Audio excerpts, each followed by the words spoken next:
my student and colleague now, obviously, Shahid and other faculty members for inviting me here.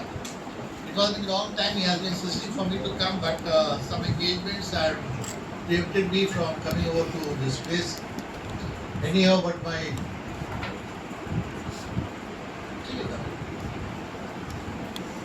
some confidential engagements in Delhi then provoked me that since I am here, I should make a point to attend a session on the lecture series which you are organizing.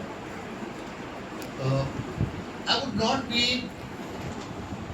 discussing as my lecture as a research paper. That I'm not going to do. I will be just speaking as a simple student of history for you all to understand and then get feedback. I may improve upon my research, whatever I have done. This particular topic on military technology and strategies, we have to first understand how did technology develop. And for that, there should be a demand. You need to have, if you are involved in military engagements, you need to have weapons. And the weapons are directly proportional to the availability of the raw material of your land.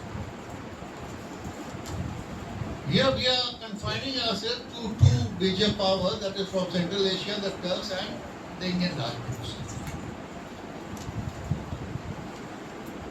In Central Asia, there have been constant infighting for power between the Buyids, Sassanids, Seljukids, Ghaznavids, and then the Sansabanis, that is the Ghurids we call.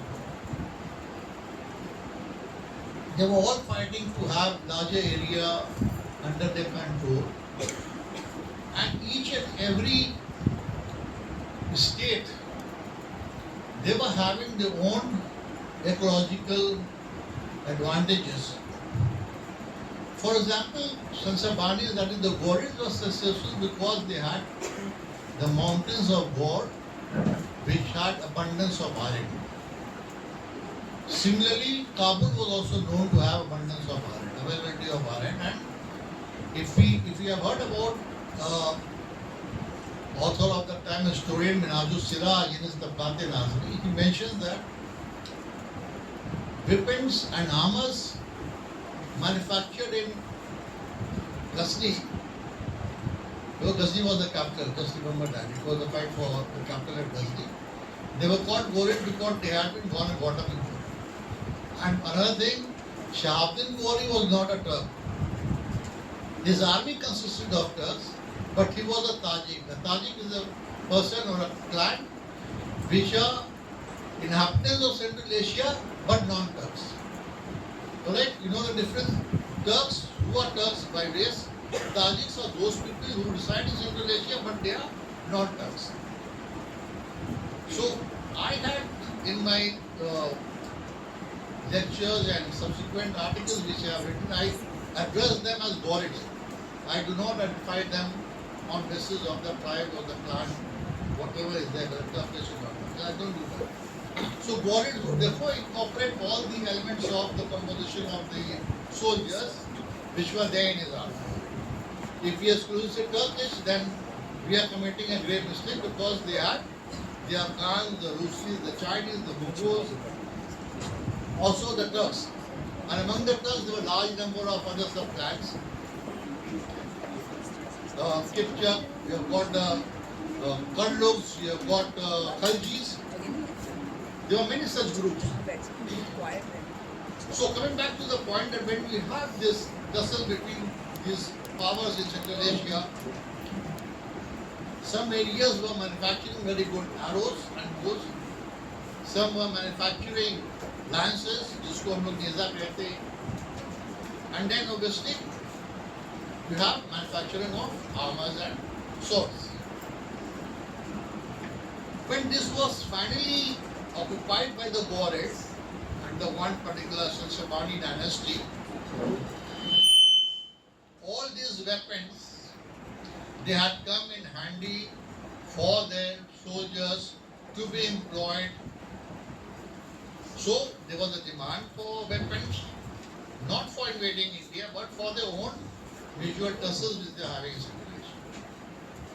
When that conquest was completed, then only the invasions of India started, not of conquering India, but to pursue and extinguish the last of the Ghaznavites. You see, the Ghurids had succeeded the Ghaznavites. So the last ruler was Khosrow Malik. He was there in Peshawar. So in pursuit of Khosrow Malik, the Ghurid forces have entered into the confines of the Indian territorial boundaries, and after occupying Peshawar, they came up to Kabul.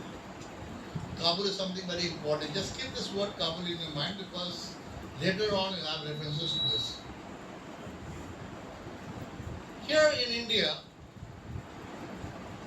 you must have read about feudalism, but I tell you just briefly. I'm not an authority on early medievality, but basically, there was a tussle between the feudal lords themselves and other Rajput chieftains, and then the hegemonic ruler, who were the Chauhans, the Garhwals, the Palas, Chalukyas, they were all fighting against each other. The fighting just led to acceptance of one particular group. For example, the Chauhans became powerful because the other acknowledged the Chauhans to be their authority, but they were ruling independently in their own areas.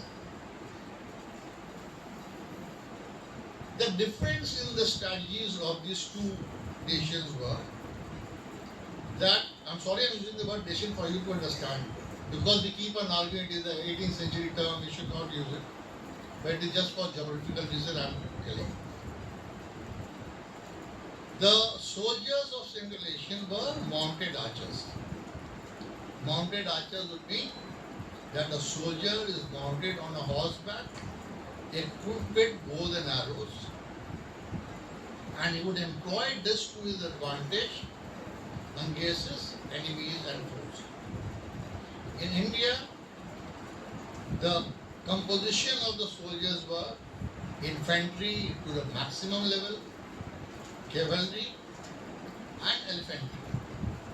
Three main components of soldiers.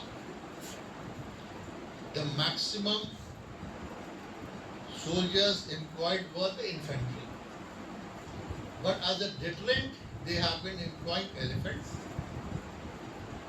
and other fighting force was the cavalry. Here I am not using the term mounted archers. There is a difference between a cavalry and a mounted archer. I have explained what is a mounted archer. But still, beyond having bows and arrows, they were equally equipped with lances, daggers, axe, lasso, and a disc called chuck. Krishna ka chuck aap log samajh rahe honge, you understand? They were all spiked. So he was just like a modern commando, having various sort of weapons for engagement, whether it is at a distance or a close distance or to hand fight. When you have hand-to-hand fight, then you have to employ your knives and other equipment, which would be very essential in combat. But they would usually avoid person-to-person contact. The Rajputs, according to P.K. Bode, he says that they believed more in the tradition of Mahabharata. That is, you don't employ the means of deceit, going or pursuing a retreating army. You don't attack at night. It is just a frontal contest. And P.C. Chakravarti says that it was considered to be, and also supported by P7, that it was considered to be a wrestling in a magnified scale. They were more confident in their personal prowess. This is no problem about this. They were very strong. So it was personal prowess which was determining the quality of the soldier, but the art of employing your weapons, that was lacking. That was enough for the Indian environment. You can use these tactics for the Indian environment. But when you are facing somebody who is having a different tradition of warfare, then you have to change your strategies. Now these Central Asians, I'll come back again to the technology. I have told you they had swords because availability of iron. They had iron and steel armors, fully clad, the breast and the back, the thighs and the shanks, the elbows, helmets, and mitford was a chain which is worn below the helmet. That is, the neck is also guarded. So they are fully armed. Over and above, they would have a leather jacket in between on which the iron iron armor has been locked around his body. And they were very flexible. It was known as begultak, where you have a number of small pieces of armors. They were knit together to provide flexibility in the movement of the soldiers. It was not one flat steel frame running around his body. Then you have a variety of lances, bows and arrows, bows made of horns of deer, bones made of rhinos, the strings made of hide of animals. You also have bows and arrows which are made of bamboo, which are known as Hindi. The Indian bows and arrows made of bamboo, which are very light, and the arrows would fly to a very long distance. Whereas those heavy bows which the Central Asian had, and the thick string of animal's hide, it could be only effective for 50 meters, not beyond that. But if you want to contest for beyond 150 meters, you need to have bow and arrows made of bamboo. But those were this weapon which was available in India, manufactured by and used by the Central Asian, not used by the Indians. This is the irony. The swords known as Mauja Darya was the best sword manufactured in the world, manufactured in India. And there was a great demand of this sword. We have three important sources. As we see, writes that still eggs used to be imported from Java. Hudud-e-Alam, it is an anonymous author, but the work is Hudud-e-Alam. They also say it was imported from abroad. Al-Baruni writes that refined steel molten material is to come from Herat. So India was importing high quality of mixtures of those materials which could manufacture the best swords. They would manufacture by implementing and some chemical formulas by virtue of which iron, copper, silver was used. At times, iron, alkali and glass was used. These were the admixture of which the swords were manufactured.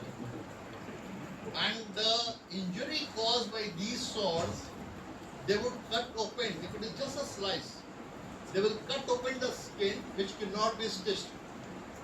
And they were so poisonous that it could not be cured because of these admixtures of various implements, materials. India, despite having a history of 1800 BC, the knowledge of smelting of iron, and Rig Veda also has a term ayas, meaning iron. We were having a long history of implementation of iron, use of iron. There were various weapons because Herodotus also says that Rome used to import Indian armors and utensils from India because we were having very good relation with the Greco-Roman Empire. So all these materials to be exported from India. I am emphasizing on this particular point, and I will not give you a reason why, because I will feel that somebody from you would inquire about this. So I let it be there. What I am wanting to say that we were having one of the best industries in the manufacturing of weapons. The Central Asians were also having the same. But where did the difference come? The difference was in employment of these weapons in their strategies of war. The Indian cavalry, we say that India had cavalry, and I said that I don't call the Central Asian soldiers to be cavalrymen, they are called mounted archers. The Indian cavalry was sword-wielding soldiers. Only when you come in proximity to another person at a distance of a sword length, then only your cavalry can be employed. They should be very close to each other to have it just like having a sword fencing duel on a horseback. Whereas the mounted archers, without coming in contact, would employ the various type of arrows for the casualties of the opponents. So there were various types of arrows. Some would just pierce into, they are known as Tirae Zira, entering into the Zira, which is a coat of mail. Tire Gultak, go into the, pierce through the armor known as Gultak. It is Galola, it was round. They would usually aim it at the head. The man is tent. You have Mahi pushed. Curved one, fork, one enters inside, it is very difficult to extract it. So there were various types of arrows and also lances. Some can be used for throwing at the enemy of a distance, or somebody who is there on a elephant's back on the howdah. You can use those long spears. You can also use spears which are short. You just pierce it into the elephant. They would do that. That's known as pilkush. Pil would mean elephant. Alright? Kush means to injure, to kill. So pilkush was used to just pierce it into the elephant. When you're riding past, you just pierce it into the elephant. So these were all equipment which were there with the mounted archers. Now we come to the strategies of war.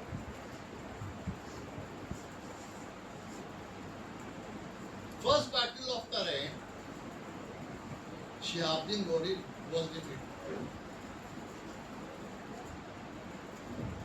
Nobody gives you a reason why. Now you should just, the sources just say that he was defeated. And what I have analyzed, there were two basic reasons. One is the mental setup of the commander in chief. Another is the state of the army. He had come with the intention of capturing the fort of Tabarinda, which is today known as Bhatinda. He was successful in that because he was wanting to have a chain of forts from Peshawar running up to Tabarinda, going to Uch and Multan, one line. From Tabarinda, when he was returning, Prithviraj challenged him. So mentally he was not prepared to contest. Number two, his soldiers were exhausted with the capturing of the fort. And number three, he could not go back because he has to face a challenge. And in this battle, Shihabuddin Ghori was also injured. So his soldiers would have to go back. But whatever is the case, being an injury or not, the Rajput did defeat the Central Asian forces in the first battle of Tarain. And instead of, I have told you that they did not believe in pursuing the retreating army, Prithviraj engaged himself in recapturing of the fort of Tabarinda. Now he is exhausting all his resources in the capturing of a fort. Whereas Shihabuddin Ghori in Central Asia is recruiting French soldiers. And if we read Futuh Salati, it is mentioned, it is mentioned the reason why. Isami says that these soldiers, that is the mounted archers, the horses were scared with the sight of elephants.